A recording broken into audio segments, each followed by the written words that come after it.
ব্যস্ততার শহর ঢাকা ছেড়ে আজ আবার শুরু হলো এক নতুন পথ চলা। গন্তব্য রাজশাহী, সঙ্গী ননস্টপ বনলতা এক্সপ্রেস। রেলের লোহার বুকে যখন চাকার ছন্দ বাজে, জানালার ওপাশে তখন জেগে ওঠে সবুজ বাংলার এক অনন্য রূপ। ঝুম বৃষ্টিতে ভিজে যায় মাঠ, নদী আর জনপদ। খাল বিলের জলে নেচে ওঠে আকাশের নীল আর মেঘের সাদা গল্প। দূরের তালগাছ, কাশবন, ছোট গ্রাম আর নদীর বুকে ভেসে চলা নৌকা, সব মিলিয়ে যেন প্রকৃতি নিজেই লিখে চলেছে এক কবিতা। বৃষ্টি ভেজা বাতাস, ট্রেনের সুরেলা ঝংকার আর জানালায় জমে থাকা জলবিন্দু, প্রতিটি মুহূর্তই হয়ে ওঠে স্মৃতির পাতায় আঁকা এক ক্যানভাস। চলুন আজ একসাথে উপভোগ করি ঢাকা থেকে রাজশাহীগামী বনলতা এক্সপ্রেসের এই মনোমুগ্ধকর বর্ষার সফর। আমি আতিক আর আপনারা দেখছেন এক্সপিরিয়েন্স উইথ আতিক। চলুন শুরু করা যাক। আসসালামু আলাইকুম সম্মানিত দর্শকবৃন্দ, আপনাদেরকে আরও একবার স্বাগতম জানাচ্ছি আমার চ্যানেলের আরও একটি নতুন ট্রাভেলিং ভিডিওতে। বর্তমানে আমি আছি রাজধানী ঢাকার কমলাপুর রেলওয়ে স্টেশনে, যেটা কিনা বাংলাদেশের সবচেয়ে ব্যস্ততম রেলওয়ে স্টেশন। এবং আজকে আমাদের যাত্রা হবে এই ঢাকার থেকে, অর্থাৎ ঢাকা কমলাপুর রেলওয়ে স্টেশন থেকে রাজশাহী অভিমুখে আন্তনগর বনলতা এক্সপ্রেসে। চলুন তাহলে শুরু করি আজকের ভিডিও। এই হচ্ছে কমলাপুর রেলওয়ে স্টেশনের বাইরের পরিস্থিতি। সবসময় কর্মব্যস্ত থাকে।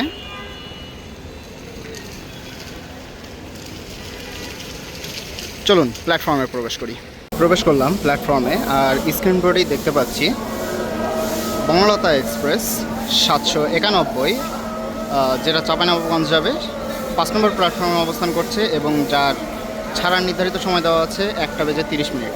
চলুন আমরা 5 নম্বর প্ল্যাটফর্মের দিকে যাই। প্রবেশ করলাম 5 নম্বর প্ল্যাটফর্মে, আর দেখতেই পাচ্ছি বনলতা এক্সপ্রেস প্ল্যাটফর্মেই দাঁড়িয়ে রয়েছে অন ট্রেন হয়ে। আর স্টেশনে আর ঢাকাতে কিন্তু এখন বৃষ্টি হচ্ছে, বেশ সুন্দর লাগছে, আর ওয়েদারটাও বেশ ঠান্ডা ঠান্ডা, ভালোই লাগছে। প্রবেশ করলাম একটা নন এসি কোচে, এটা কিন্তু সিআরআরসি কোচ। আর দেখতেই পাচ্ছি যে বড় সংখ্যার যে সিটগুলো, সেগুলো কিন্তু রাজশাহী অথবা চাঁপাইনবাবগঞ্জ অভিমুখী, আর ছোট সংখ্যার যে সিটগুলো সেটা কিন্তু ঢাকামুখী। আর এটা হচ্ছে মিডিলের সিট নাম্বার 50, 51, 45, 46, আর অপোজিটেই যে 6টা আছে সেটা 42, 43, 44, আর আরেকদিকে 47, 48, 49। এই কোচে আপনার লাগেজ ক্যারিয়ার পাবেন, উপরে কিন্তু ফ্যান লাইটের ব্যবস্থা রয়েছে আর বৈদ্যুতিক সকেট রয়েছে যারা ফোন চার্জে দেবেন। এখন আমি প্রবেশ করলাম ট্রেনটির পাওয়ার কার কোচে। এটা হচ্ছে ঘ কোচ, আর এপারে হচ্ছে পাওয়ার কার, আর সামনে কিছু স্পেসের জন্য এখানে কিছু সিটের ব্যবস্থা করা হয়েছে। আর সামনেই রয়েছে একটা নামাজ ঘর, এটা হচ্ছে নামাজ ঘর। আর সামনে যদি আমরা যাই তাহলে আমরা পাওয়ার কারটা দেখতে পাবো। এটা হলো পাওয়ার কার, এখানে প্রচুর পরিমাণ নয়েজ হয়।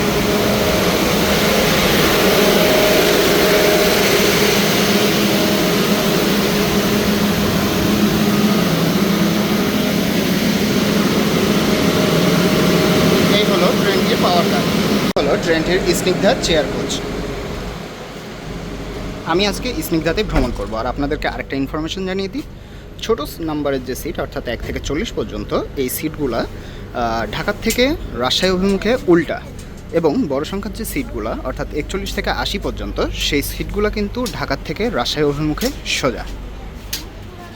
চলুন দেখে আসি আজকের ট্রেনটার নেতৃত্বে কোন লোকোমোটিভটি রয়েছে।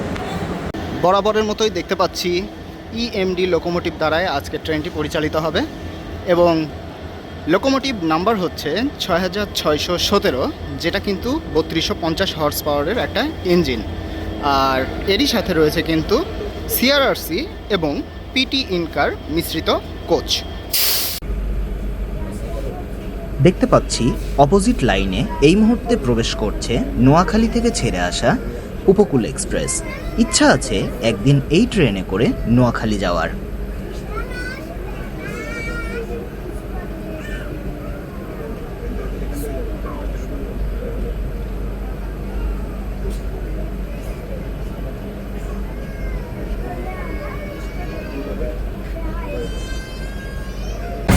নির্ধারিত সময় থেকে 9 মিনিট বিলম্বে train number 791 up Banalata express Dhaka Kamalapur railway station ছেড়ে যাচ্ছে।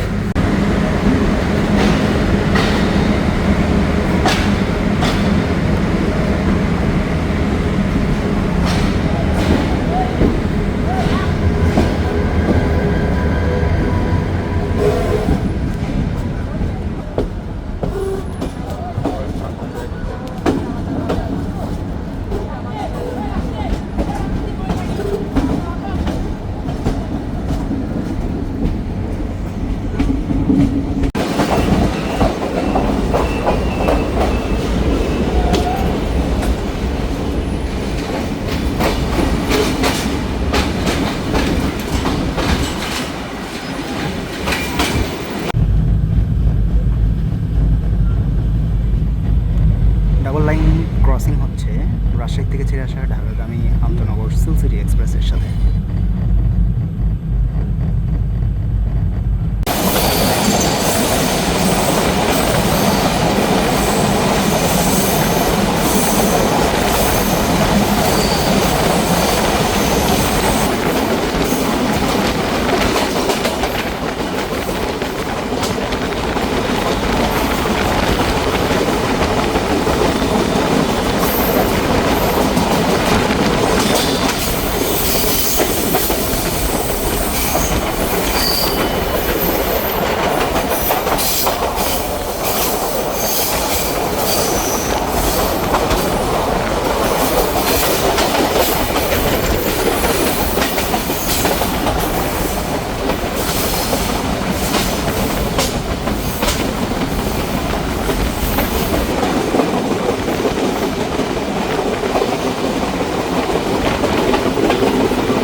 বিমানবন্দর রেলওয়ে স্টেশন প্রবেশের আগ মুহূর্তেই আমাদের সাথে ডাবল লাইন ক্রসিং করলো সিলেট থেকে ছেড়ে আসা ঢাকাগামী কালনী এক্সপ্রেস।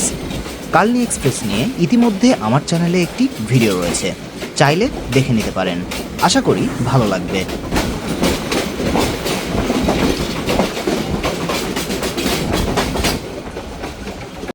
অল্প কিছু সময়ের বিলম্ব নিয়ে ট্রেনটি প্রবেশ করছে তার প্রথম যাত্রাবিরতি স্টেশন ঢাকা বিমানবন্দর রেলওয়ে স্টেশন। এরপরে ট্রেনটির আর কোনো যাত্রাবিরতি নেই, একেবারে সরাসরি ট্রেনটি রাজশাহীতে প্রবেশ করবে এবং পরবর্তীতে চাঁপাইনবাবগঞ্জের উদ্দেশ্যে ছেড়ে যাবে। এখানে ট্রেনটির হল্ট রয়েছে 3 মিনিটের।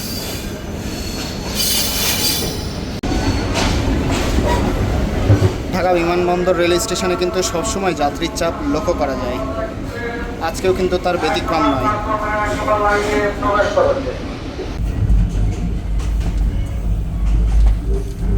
এই মুহূর্তে টঙ্গী জংশন থ্রুপাস দিয়ে আমরা চলেছি জয়দেবপুর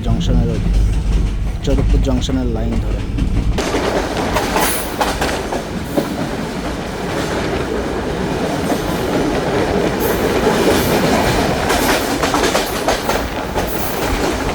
টঙ্গী জংশন থেকে জয়দেবপুর জংশনের দিকে যেতে এই স্টেশনটিতে প্ল্যাটফর্ম লাইন নির্মাণের কাজ চলছে।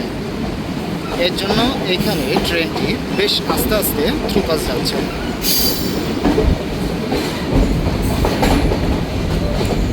আপনারা কি কেউ এই স্টেশনের নাম জানেন? জানলে অবশ্যই কমেন্টে জানাতে ভুলবেন না।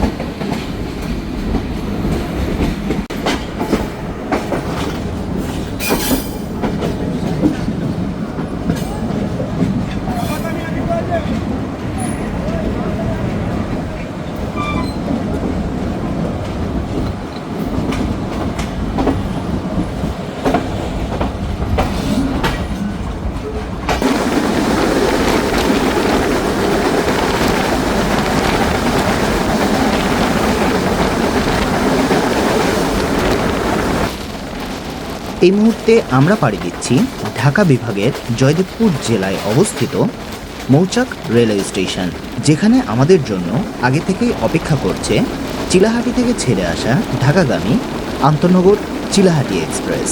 আপনারা এখন উপভোগ করুন প্রবাসটি।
আকাশ জুড়ে জমেছে কালো মেঘের বিশাল ক্যানভাস, 1 ফোঁটা 2 ফোঁটা, তারপর হঠাৎই ঝুম বৃষ্টির উচ্ছ্বাস। ট্রেন ছুটে চলেছে নিজের ছন্দে, আর জানালার ওপাশে বৃষ্টি যেন বাংলার বুক জুড়ে আঁকছে নতুন এক জল রঙের ছবি। সবুজ ধানক্ষেত বৃষ্টির স্পর্শে আরও গভীর, আরও প্রাণবন্ত। খালবিলের শান্ত জলে বৃষ্টির ফোঁটা তৈরি করেছে অসংখ্য বৃত্ত, যেন প্রকৃতির নিজস্ব সুরলিপি।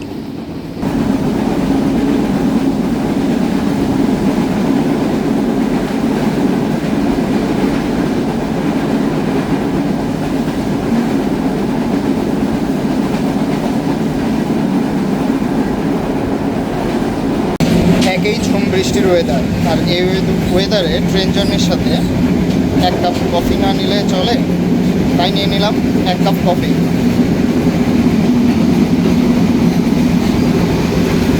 চলুন কফিটিকে টেস্ট করে দেখা যাক।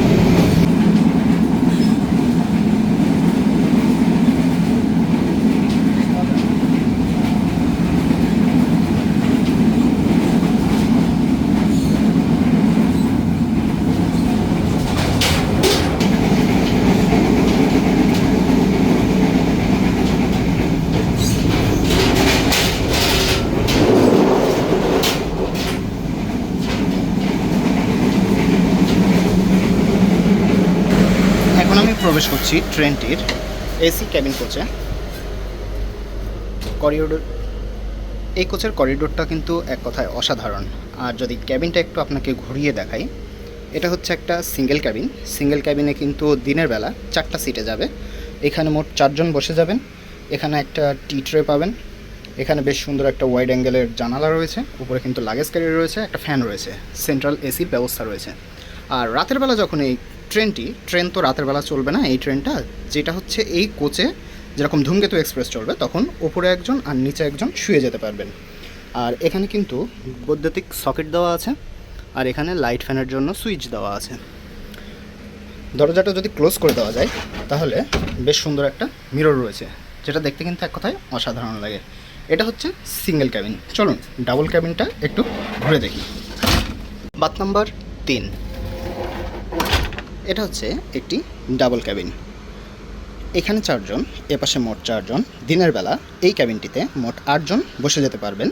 এখানে সামনে একটা টি ট্রে রয়েছে, 2 পাশে বৈদ্যুতিক সকেট সহ সুইচ রয়েছে ফ্যান এবং লাইটের জন্য। 2 পাশে 2টা ফ্যান রয়েছে, আর এই যে এই পাশে হচ্ছে শুয়ে যাওয়ার ব্যবস্থা রয়েছে রাতের জন্য। আর এটা হচ্ছে পাদানিগুলো ইউজ করে উপরে উঠতে পারবেন। আর সেম টু সেম সিঙ্গেল ক্যাবিনে যেরকম দেখলাম, ডাবল ক্যাবিনেও একই সিস্টেম রয়েছে। এখানে একটা মিরর রয়েছে। ক্যাবিনটা কিন্তু অনেক সুন্দর, আমার কাছে বেশ ভালো লেগেছে। আপনাদের কাছে কেমন লেগেছে অবশ্যই কমেন্টে জানাতে কিন্তু ভুলবেন না। আর এটা হচ্ছে করিডোরটা। ট্রেন পরিচিতি। বাংলাদেশ রেলওয়ের সবচেয়ে জনপ্রিয় আন্তঃনগর ট্রেনগুলোর একটি বনলতা এক্সপ্রেস। 2019 সালের 25শে এপ্রিল যাত্রা শুরু করে এই ননস্টপ ট্রেনটি।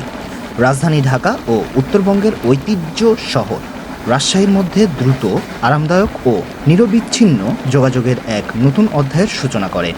এই ট্রেনের সবচেয়ে বড় বৈশিষ্ট্য ঢাকা থেকে রাজশাহী কিংবা রাজশাহী থেকে ঢাকা পুরো পথে কোনো নির্ধারিত যাত্রাবিরতি স্টেশনে থামে না, তাই দীর্ঘ পথ পেরিয়ে যায় অনেকটা স্বস্তি ও কম সময়ে। প্রায় 250 কিলোমিটারেরও বেশি এই যাত্রাপথে চোখে পড়ে সবুজে মোড়ানো গ্রাম বাংলা, বিস্তীর্ণ মাঠ, নদী, খালবিল, সেতু আর ঋতু বদলের অপূর্ব সব দৃশ্য। বিশেষ করে বর্ষাকালে জানালার পাশে ফুটে ওঠে এক জীবন্ত জল রঙের বাংলাদেশ।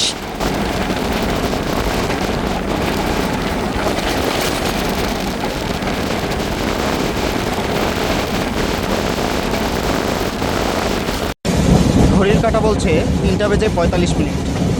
ট্রেনটি এখন থ্রুপাস যাচ্ছে ইব্রাহিমাবাদ রেলওয়ে স্টেশন। আর পাশেই দেখছি দাঁড়িয়ে রয়েছে খুলনা থেকে ছেড়ে আসা ঢাকাগামী চিত্রা এক্সপ্রেস। ট্রেনটি কিন্তু বিশাল একটি কার্ভ নিয়ে থ্রুপাস যাবে।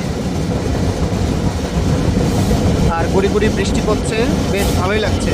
ওয়েদারটা কিন্তু অস্থির।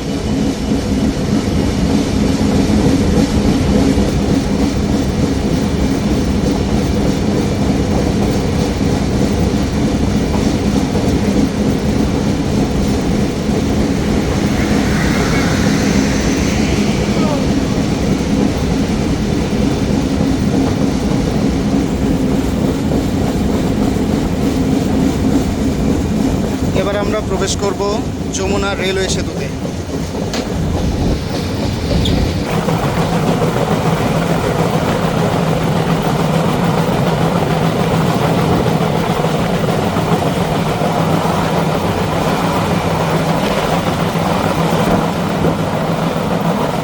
এই মুহূর্তে বনলতা এক্সপ্রেস প্রবেশ করছে যমুনা রেল সেতুতে।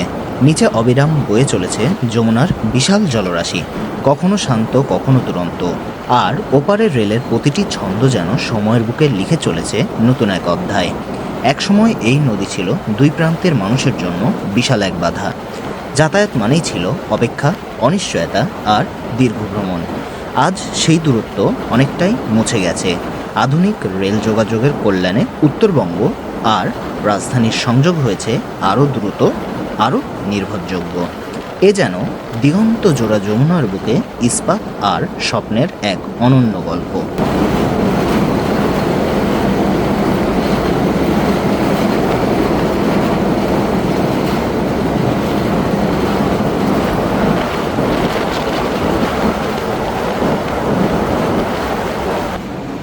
এই বিশাল নদী একসময় পূর্ব ও পশ্চিম অঞ্চলের ভেতরে যোগাযোগের সবচেয়ে বড় চ্যালেঞ্জ ছিল। মানুষ আর পণ্য পার হতে ঘন্টার পর ঘন্টা অপেক্ষা করত। আজ রেলের চাকায় সেই দূরত্ব পেরিয়ে যাওয়া যতটা সহজ মনে হয়, তার পেছনে রয়েছে বহু দশকের সংগ্রাম আর প্রকৌশলের ইতিহাস।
চলুন এবার আমরা ট্রেনটির ভাড়ার তালিকাটা একটু জেনে নিই। ট্রেনটিতে মোট 3 ধরনের আসন বিন্যাস রয়েছে। একটি রয়েছে শোভন চেয়ার, রয়েছে স্নিগ্ধা এবং রয়েছে এসি সিট। শোভন চেয়ারে জনপ্রতি ভাড়া 495 টাকা, স্নিগ্ধাতে জনপ্রতি ভাড়া 941 টাকা এবং এসি সিটে জনপ্রতি ভাড়া 1139 টাকা। উল্লেখ্য যে যারা অনলাইনে টিকিট করবেন জনপ্রতি 20 টাকা চার্জ অন্তর্ভুক্ত হবে। এখন আমরা অতিক্রম করছি বিস্তীর্ণ জলাভূমি অঞ্চল, যাকে আমরা সবাই চলনবিল নামে চিনে থাকি।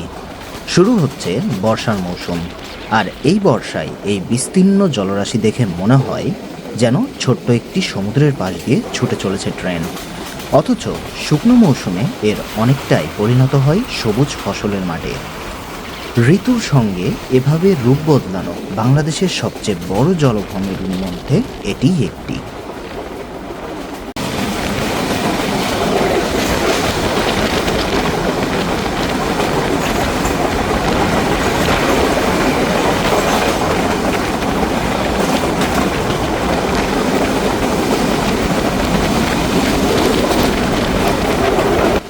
এখন ঘড়িতে সময় 4:31।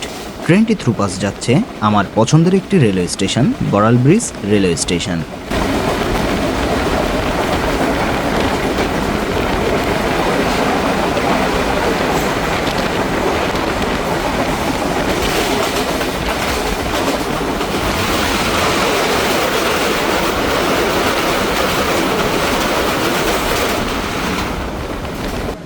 ঘড়িতে সময় 4:35। ট্রেনটিকে ভাঙ্গুড়া রেলওয়ে স্টেশনের সাইড লাইনে রাখা হলো, অর্থাৎ থামানো হলো। যত সম্ভব ঢাকাগামী কোনো একটা ট্রেন রয়েছে, যতটুকু মনে হয় কুড়িগ্রাম অথবা লালমনি এক্সপ্রেসের মধ্যে কোনো একটা কুড়িগ্রাম এক্সপ্রেসই হওয়ার সম্ভাবনা সবচেয়ে বেশি। দেখা যাক কোন ট্রেন হয়, অবশ্যই আপনাদেরকে দেখাবো। আসলে আমার প্রেডিকশনটা ভুল, এখন পর্যন্ত কুড়িগ্রামের কোনো খবর নেই, লালমনি তো আরও দূরের কথা। দেখতে পাচ্ছি ইএমডি লোকোমোটিভ আসছে, সেহেতু পঞ্চগড় থেকে ছেড়ে আসা ঢাকাগামী দ্রুতযান এক্সপ্রেস হওয়ার সম্ভাবনা সবচেয়ে বেশি।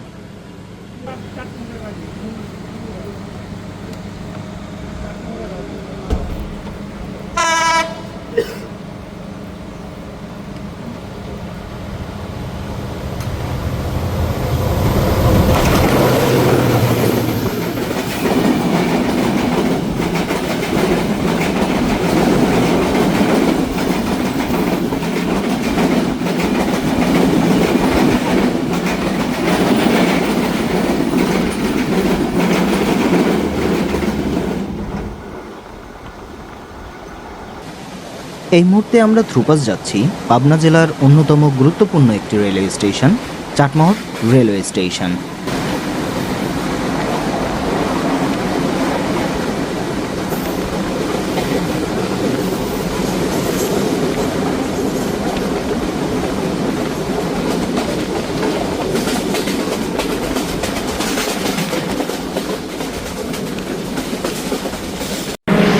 ট্রেনটিকে আবারও দাঁড় করানো হলো ভোলাডুলিতে, যত সম্ভব কুড়িগ্রাম নিতে, যত সম্ভব কুড়িগ্রামের সাথে ক্রস রয়েছে।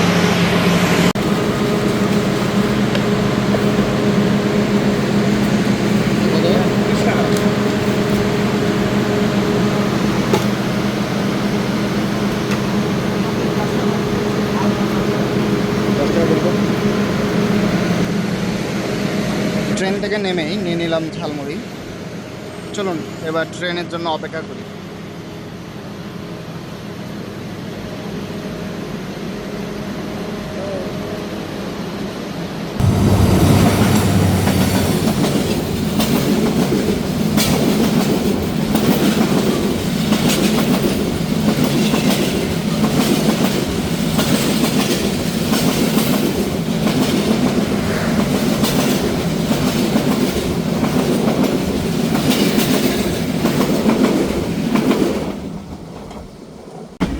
ঘড়িতে সময় বলছে 5:25। ট্রেনটি এই মুহূর্তে থ্রুপাস যাচ্ছে বাংলাদেশের অন্যতম জনপ্রিয় curve railway station, Ishwardi bypass railway station. স্টেশনটি মূলত নির্মাণ করা হয় উত্তরবঙ্গের সাথে রাজধানী ঢাকার যোগাযোগের সময় কমানোর জন্য।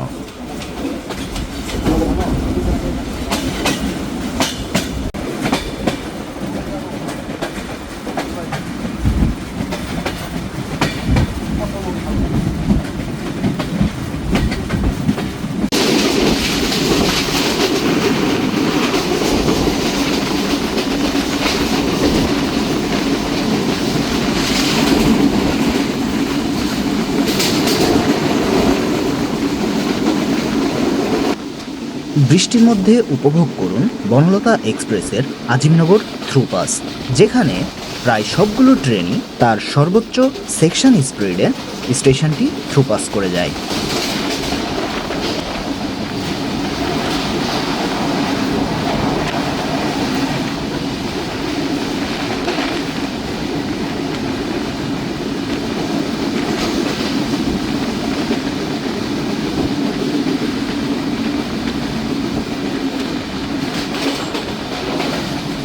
আজিমনগর রেলওয়ে স্টেশন পার করেই এসে আমরা দেখতে পাচ্ছি নাটোর জেলায় অবস্থিত নর্থ বেঙ্গল সুগার মিল। এটি একটি গুরুত্বপূর্ণ সুগার মিল। এটি প্রায় 1933 সালে স্থাপন করা হয়। ট্রেনে চলতি পথে এই সুগার মিলটি দেখতে অনেক বেশি সুন্দর লাগে।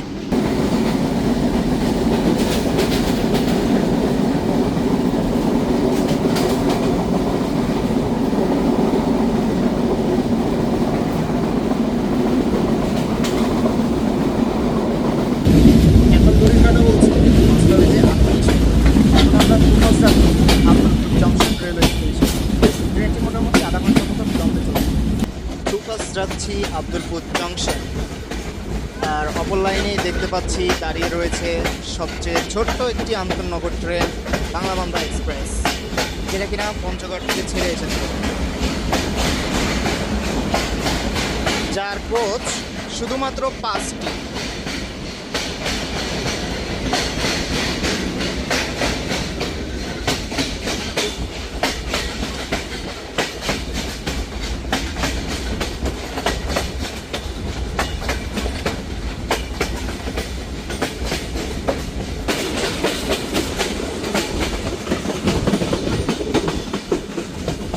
পাশেই যে লোকোমোটিভটি দেখা যাচ্ছে এটা বাংলাবান্ধার লোকোমোটিভ, যেটা রিভার্স করা হচ্ছে।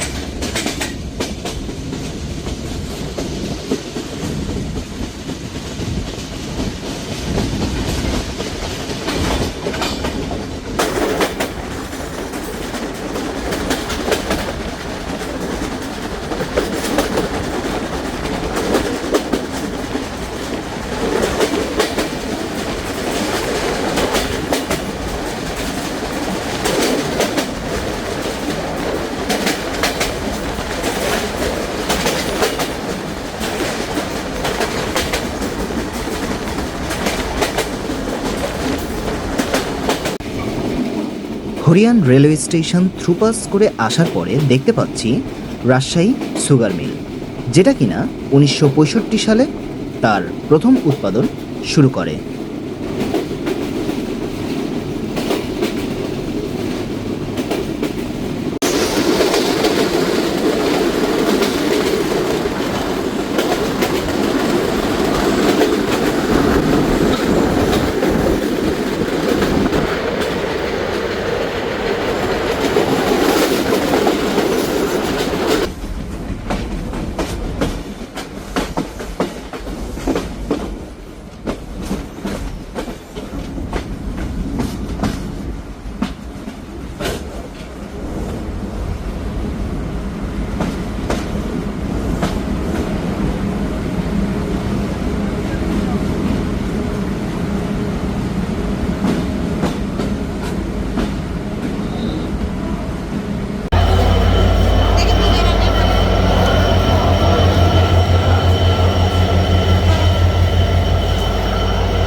এখানেই মূলত ট্রেনটার লোকোমোটিভটা চেঞ্জ করা হবে।